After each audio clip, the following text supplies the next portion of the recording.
Hello दोस्तों, स्वागत है आपका हमारे YouTube channel DSR study point में। तो बच्चों, आज हम क्लास 11th का पॉलिटिकल साइंस का जो चैप्टर नंबर 5 है, जिसका नाम है विधायिका। बच्चों, इसका इस वीडियो का सेकंड पार्ट है। फर्स्ट पार्ट मैंने अपलोड कर दिया है, तो जाके आप देख सकते हैं। तो चलिए वीडियो को आगे बढ़ाते हैं। तो बच्चों, इसमें हम बात करने वाले हैं आखिर द्विसदनात्मक विधायिका का मतलब क्या होता है। तो बच्चों, इस चीज को स्पष्ट रूप से समझेंगे। पहले तो याद रखिएगा, दो सदन वाली विधायिका यानी संसद को द्विसदनात्मक विधायिका कहते हैं। भारतीय संसद में क्या होता है बच्चों, एक सदन को कहा जाता है राज्यसभा और दूसरे को कहा जाता है लोकसभा। इसी को मिलकर बनाया जाता है द्विसदनात्मक विधायिका।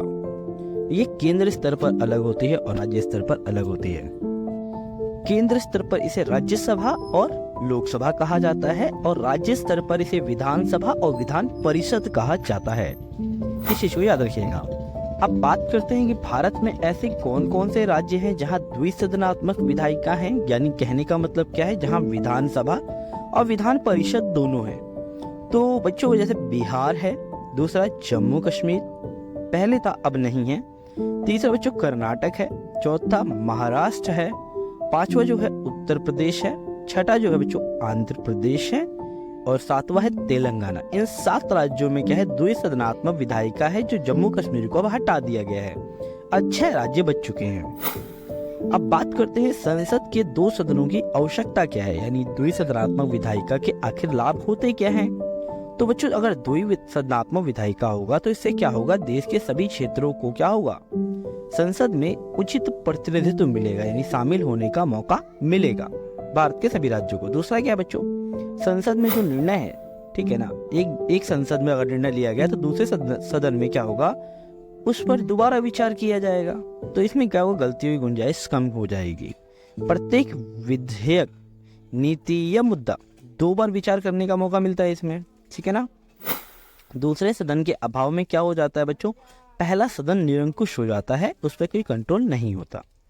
पांचवा क्या बच्चों, यदि एक सदन अगर कोई निर्णय जल्दबाजी में ले ले तो दूसरा सदन क्या करेगा, बहस के दौरान उसको दोबारा विचार करके उनकी जो कमियां होती है ना, उनको दूर करने का मौका मिलता है। इसीलिए 2 सदनों वाली विधायिका काफी ज्यादा इम्पोर्टेंट होती है। अब बात करते हैं कि आगे द्विसदनात्मक विधायिका की कमियां क्या होती हैं, आखिर दोष भी तो होता होगा। तो द्विसदनात्मक विधायिका की कमियां क्या होती है। पहला क्या बच्चों, दूसरा सदन जो होता है वो शक्तिहीन होता है, इसलिए 2 सदनों की कोई आवश्यकता नहीं होती। कहने का मतलब क्या है, यानी राज्यसभा के पास कम शक्तियां हैं लोकसभा की कंपैरिजन में, इसलिए दूसरा सदन क्या है, शक्तिहीन है। दूसरा क्या है बच्चों, निर्णय लेने में क्या होता है, समय ज्यादा लगता है, ठीक है ना, और ये खर्चीली व्यवस्था है, इसमें पैसा भी ज्यादा लगता है बच्चों, सरकार के पास आर्थिक बोझ बढ़ जाता है। ये सारी कमियां होती हैं द्विसदनात्मक विधायिका की। अब बात करते हैं बच्चों, भारतीय संसद के आखिर कार्य क्या होते हैं। कार्य भी कह सकते हो या आप शक्तियां भी कह सकते हो बच्चों। ये बहुत मोस्ट इंपॉर्टेंट टॉपिक है जो आपके पेपर में हर बार आता है। तो पहला तो बात कर ले, याद रखिएगा कि भारतीय संसद के 2 सदन होते हैं, यह सभी को पता है। एक होता है लोकसभा और दूसरा होता है राज्यसभा। जब भी संसद के कार्य और शक्तियों की बात हम करते हैं ना, तो इसमें लोकसभा और राज्यसभा दोनों की शक्तियों को हम शामिल करते हैं, क्योंकि संसद के 2 सदन होते हैं, लोकसभा और राज्यसभा। चलिए आगे बात करते हैं। तो संसद के पहला कार्य क्या होता है, विधायी कार्य। अब भाई विधायी कार्य क्या होता है, विधायी मतलब समझ लेना कानून, यानी लोकसभा और राज्यसभा मिलकर क्या करते हैं, देश के लिए क्या करते हैं, कानून बनाते हैं। और अगर दोनों सदनों में कभी मतभेद हो जाए या विवाद हो जाए, तो विवाद की स्थिति में क्या होता है, जो राष्ट्रपति होता है वो लोकसभा और राज्यसभा का संयुक्त अधिवेशन बुला सकता है। अब बहुमत के आधार पर क्या कर सकता है, उस विधेयक को पास कर सकता है। तो राष्ट्रपति दोनों सदनों का संयुक्त अधिवेशन बुलाकर भी विधेयक को पास कर सकता है। इसके साथ साथ जो साधारण विधेयक होते हैं, हम आगे विधेयक के बारे में पढ़ेंगे, जो कानून होते हैं, साधारण कानूनों को जो होता है बच्चों, दोनों सदनों में पेश होना जरूरी होता है, ठीक है ना। अब बात करते हैं वित्तीय शक्तियां। वित्तीय मतलब क्या होता है, फाइनेंशियली, ठीक है ना, आर्थिक। जैसे संसद क्या करते हैं, देश का संपूर्ण जो हमारे पूरे देश का जो पैसा है उस पर नियंत्रण संसद का होता है, और संसद की अनुमति के बिना कोई भी पैसा ना खर्च किया जा सकता है, ठीक है ना ही कोई टैक्स लगाया जा सकता है। राष्ट्रपति क्या करता है, वित्त मंत्री के द्वारा क्या करता है, धन विधेयक को लोकसभा में प्रस्तुत करता है। और एक चीज और बता दूं, लोकसभा में ही केवल धन विधेयक पेश किया जाएगा, राज्यसभा में सबसे पहले नहीं, लोकसभा में धन विधेयक को पेश किया जाता है। इसके साथ साथ क्या होता है, राज्यसभा के पास वित्तीय शक्तियां केवल नाम मात्र की ही होती हैं। धन विधेयक केवल लोकसभा में ही पेश हो सकता है और लोकसभा के बाद उसे राज्यसभा में भेज दिया जाता है। और राज्यसभा के क्या करेगी, 14 दिन के अंदर अंदर अपनी कोई ना कोई प्रतिक्रिया देगी। अगर कोई 14 दिन के अंदर कोई प्रतिक्रिया नहीं दी जाती है तो 15वें दिन इस विधेयक को पास समझा जाता है। नेक्स्ट बात करते हैं संविधान संशोधन। नेक्स्ट बात करते हैं संविधान संशोधन, यानी संसद संविधान में संशोधन भी कर सकती है बच्चों। संशोधन मतलब क्या होता है, बदलाव या परिवर्तन। संविधान संशोधन के संबंध में लोकसभा और राज्यसभा दोनों को ही बराबर शक्ति दी गई है।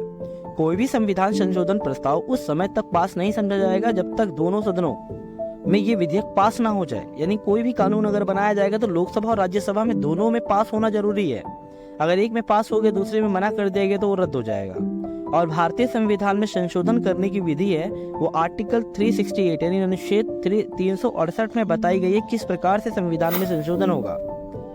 नेक्स्ट है बच्चों कार्यपालिका पर नियंत्रण। अब कार्यपालिका पर नियंत्रण का मतलब क्या है, तो भारत में संसद कार्यपालिका अर्थात प्रधानमंत्री व मंत्रिपरिषद पर नियंत्रण रखती है।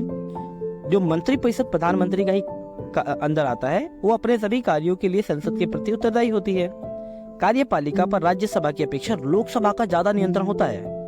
कार्यपालिका मतलब मंत्री, ठीक है ना। राज्यसभा के सदस्य मंत्रियों से केवल प्रश्न पूछ सकते हैं तथा सरकार की आलोचना कर सकते हैं, लेकिन उन्हें हटा नहीं सकते। लोकसभा के सदस्य ही केवल क्या कर सकते हैं, मंत्रियों को हटा सकते हैं। राज्यसभा के सदस्य नहीं हटा सकते, उनसे प्रश्न पूछ सकते हैं बस। नेक्स्ट आता है बच्चों चुनाव संबंधी कार्य। चुनाव संबंधी कार्य मतलब क्या है, संसद अर्थात लोकसभा और राज्यसभा के सदस्यों के चुनाव में भी भाग लेती है। उपराष्ट्रपति, राष्ट्रपति, ठीक है ना बच्चों, उच्च न्यायालय या सर्वोच्च न्यायालय के न्यायाधीशों को हटाने का अधिकार भी संसद के पास ही है, दोनों सदनों के पास है। यदि दोनों सदन महाभियोग का प्रस्ताव पास कर देते हैं तो राष्ट्रपति, उपराष्ट्रपति या न्यायाधीशों को उनके पद से हटाया जा सकता है। याद रखना इस चीज को कि राष्ट्रपति और उपराष्ट्रपति या न्यायाधीशों को हटाने की विधि महाभियोग कहलाती है। इसके अंदर संसद के दोनों सदनों में समान बहुमत अनिवार्य होती है, जैसे 2/3 बहुमत होना जरूरी होता है। तो ये होते हैं बच्चों जो संसद के कार्य होते हैं, ये काफी इंपॉर्टेंट टॉपिक है। ठीक है बच्चों, नेक्स्ट पार्ट जरूर जल्दी आने वाला है। अगर वीडियो अच्छी लगी, इन्फॉर्मेटिव लगी तो वीडियो को लाइक शेयर सब्सक्राइब जरूर करें। धन्यवाद।